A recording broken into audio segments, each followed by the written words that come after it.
मैं क्योंकि आप लोगों में से निकला हुआ हूँ, उभरा हुआ हूँ, मैं तो कुछ ऐसी बातें साझी करनी चाहूँगा जो मेरे साथ या आपके साथ बीतती रही। उससे पहले मैं एक अपनी बात शुरू करने से पहले ये कहना चाहूँगा कि जो बड़े बुजुर्ग होते हैं या गुरु होते हैं, उनको अपने बच्चों पे, अपने अनुजों पर नाज होता है अगर वो तरक्की करते हैं। और भी किसी को होता हो तो सब जैसी करते हैं। मेरे दो दोस्त, एक विनोद शर्मा और दूसरे डॉक्टर अजय चौटाला, जब उनके बच्चे तरक्की करें और यहाँ पे मान सम्मान उनको मिले तो हमारा गर्व से जो है सिर ऊंचा उठ जाता है। मेरी मुराद है मेरे अजीज दुष्यंत और कार्तिक से।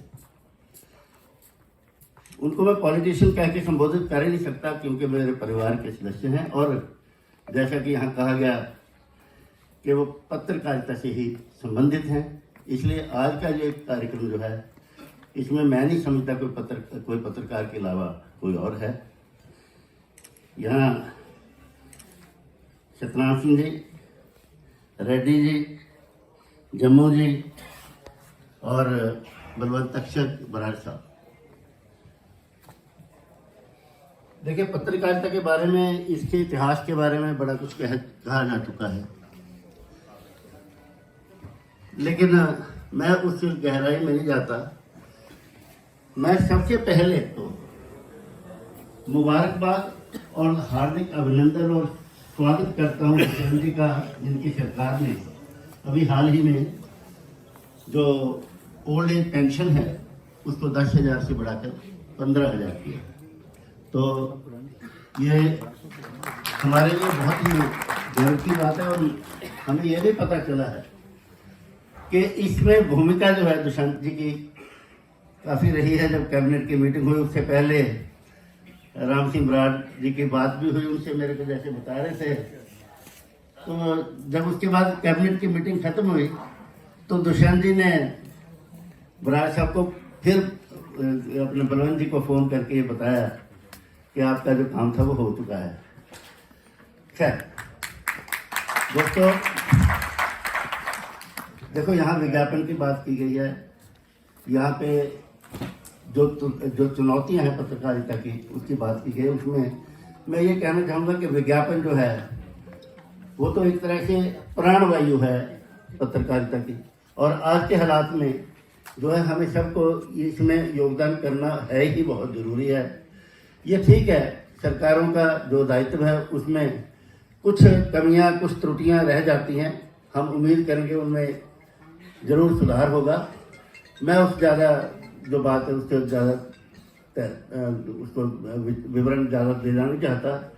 जो हालात देश में जो भी हों, मैं जो बात करना चाहता हूँ आपके साथ जो बीतती है, एक एग्जाम्पल मैं देना चाहता हूँ। यही पंचकुला में एक घटना हुई, एक महिला को उसके घर में जला दिया गया। ये 1984 या 85 की बात है। मैंने वो खबर कवर की, उसके परिवार वालों को बुलाया, उसके पेरेंट्स भी मैंने इंटरव्यू किया। पंचकुला के जो एसएचओ थे उन्होंने मुझे बुला के धमकाया कि तुम इसको खबर को मत लगाना, नहीं तो तुम्हें बीच में इसके मैं एफआईआर में शामिल कर दूंगा। मैंने उसकी परवाह ना करते हुए उन दिनों जब मैं पत्रकारिता में था तो मैंने वो खबर अखबार में दे दी और 2-3 दिन सीरीज भी चलाई अखबार में। कोई करीब 6 महीने के बाद मेरे घर में एक पुलिस वाला आया। मैं उसको पूछा कि तुम कैसे, यदि आपके संबंध हैं। मैं उसको ऑफिस लेकर आया और मैं नाम नहीं लेना चाहता, जो हमारे सीनियर थे। मैंने कहा जी ऐसे ही पुलिस वाले आए हैं। वो कहते खबर तुमने लगाई, तुम देखो। तो ये आप सबके साथ बीतती है। मैंने उस वक्त सोचा अब क्या किया जाए। जगन्नाथ कौशल जो थे वो कानून मंत्री थे।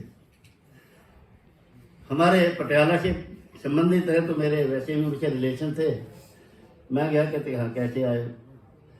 मैंने कहा जी ऐसा है, मैं जो लोगों के साथ जाति होती है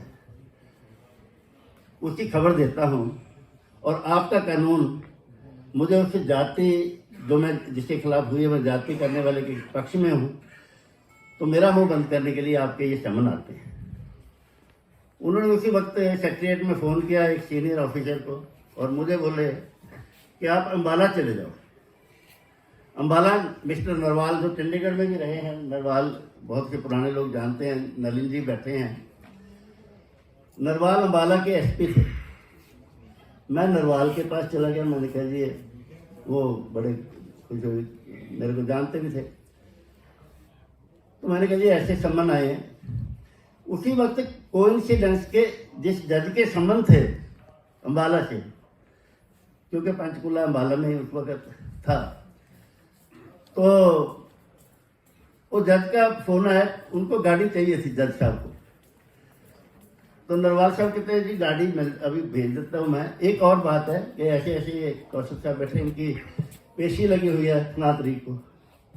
उन्होंने नंबर पूछा, तो उधर से उन्होंने क्या कहा मुझे नहीं पता। मुझे नरवाल साहब ने कहा कोई बात नहीं, आप जाइए अपने घर, फाड़ दीजिए संबंध। मेरा कहने का अभिप्राय यह है कि दोस्तों, कि ये लड़ाइयाँ हमें खुद लड़नी पड़ती है। यहाँ बहुत से ज़्यादा पत्रकार जो हैं, जितना मैं जानता हूँ उनके साथ क्या बीते हैं, उतना शायद बहुत कम लोग जानते होंगे। 90% अंशकालिक पत्रकार हैं यहाँ, जिनको स्ट्रिंगर कहा जाता है, और जो रेगुलर भी हैं उन पर भी ये तलवार लटकती रहती है कि अगर कोई ऐसी वैसी बात करोगे तो ट्रांसफर कर दिया जाएगा, चंडीगढ़ से आपको आगरा भेज दिया जाएगा। तो ऐसे हालात में पत्रकारिता करनी पड़ती है हमें। तो जैसे अभी मेरे पहले वक्ता ने कहा कि कोई ना कोई कानून बनना चाहिए, मान साहब ने कहा, हम भी अपने अजीज जो यहाँ पे उपस्थित हैं हमारे, उनसे निवेदन करेंगे कि जैसे उन्होंने अभी पेंशन की बात की है, उसी तरह से ऐसे कोई ना कोई कानून जो हैं ऐसे बनने चाहिए। मैं और ज़्यादा कुछ ना कहते हुए, इसमें कोई शक नहीं है कि आज की जो यहाँ पे उपस्थिति है वो ये बताती है कि बराड़ साहब और बलवंत जी की मेहनत और इनमें जो विश्वसनीयता है, जो उसका अंदाज़ा लगाया जा सकता है, ये बहुत ही बधाई के पात्र हैं। हमारा हमेशा इनके साथ इसी तरह से सहयोग बना रहेगा। इन्हीं शब्दों के साथ मैं जो यहाँ पे हमारे मेहमान आए हैं, उनका, आप सबका बहुत बहुत आभार भी व्यक्त करता हूँ और सबको शुभकामनाएं देता हूँ। बहुत बहुत धन्यवाद, नमस्कार।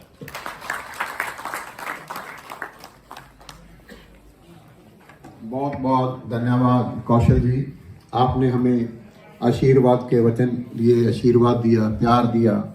हमेशा ही आपका प्यार और आशीर्वाद मिलता रहा है। मैं इंडियन जर्नलिस्ट यूनियन के राष्ट्रीय अध्यक्ष